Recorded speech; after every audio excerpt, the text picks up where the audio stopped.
to read It's Time for the India's University to Join the World. So it seemed to be an interesting one. Philip G.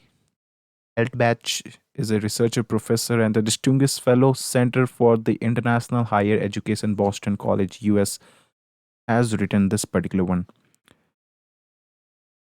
So let's read it because it sounds interesting one related to India's university. So with the India assuming the G20 presidency, it is now the time for it to join the world's academic community as a major player. Indians are well known globally as the top scientists, academics, university leader, and the key leader in the high tech. But little is known about the academic environment from which they have emerged. India's academic system is now the world's second largest, and as articulated in the National Education Policy of the 2020, the country is actively pursuing reforms and improvement.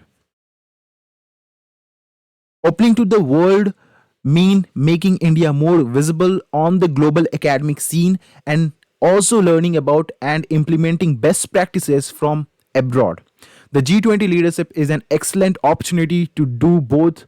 Further, one of the top priority area in education during the India's G20 presidency is strengthening research and promoting the innovation through the richer collaboration. India is in particularly advantageous position. The world see India as an increasingly important economy and geopolitical player. India also plays an important role in higher education, mainly as an exporter of the student and the talent in many scientific fields, and especially in the information and technology related field. There is a growing interest abroad in linking with the Indian University and the research institute, not only because of the untapped talent, but also due to the disengagement from the China by some Western countries. So, unknown complex system. India is not only the world's second largest academic system, but also one of the world's most complex and little understood academic environment.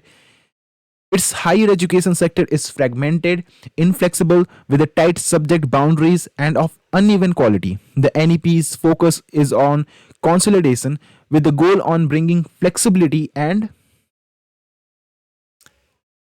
multidisciplinary education and improving the quality, while the private sector college and university will continue to fuel the growth. High quality government and institutions such as the IITs and IIMs, AIMS particularly, are also expanding and improving and will likely achieve good result if they are adequately funded and permitted to have appropriate autonomy. India has set up the National Institutional Ranking Framework, which has helped fuel competition among institutions. India's global ranking in scientific publication improved from the 7th position in 2010 to the 3rd in 2020. India ranked third in terms of the number of the PhD awarded in the science and engineering.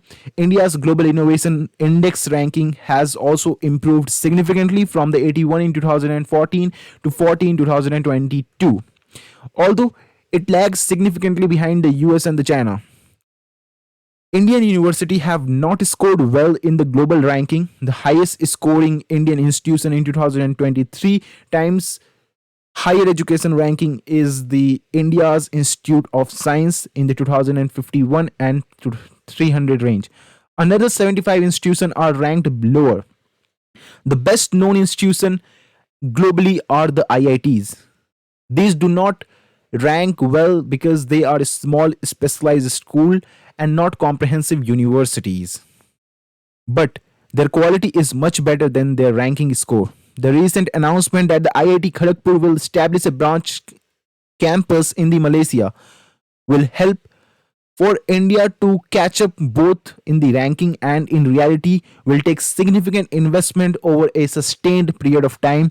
In comparison, China over decade have has invested billions of dollars to improve its top universities, and this shows in the ranking and in the measures of the scientific output. Distinctiveness. There are elements of the India's academic environment that are distinctive and worth highlighting to an international audience. These includes the emergence of The emergence about a dozen top qualities non-profit private university mostly funded by the philanthropically minded Indians. This elite sector is expanding and is focused on building an international brand for the Indian higher education. Indian uses the English as a main language of the science and higher education, which make it much easier to interact with the rest of the world.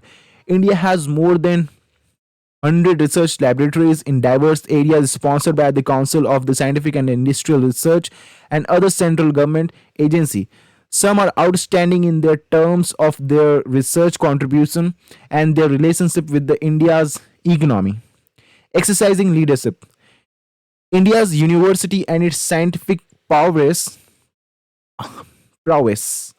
are an important part of the soft power strategy. This internationalization initiative outlined in the NEP is an important start. India's G20 leadership is also an excellent opportunity to exercise leadership. Two interesting initiatives have been suggested. One is the conference in the India of the leaders of university in the G20 countries with the aim of acquainting them with the India's academic opportunity.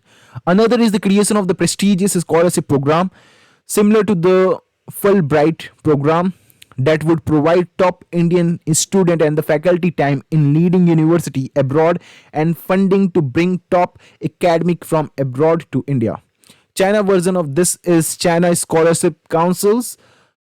Indian university researchers and the academics also need to involve themselves in the global scientific community through participation in the joint projects, international meeting, and like all this will take careful planning, sustained resources supporting from the center and the state government, and an expanded international consciousness in the Indian academic community.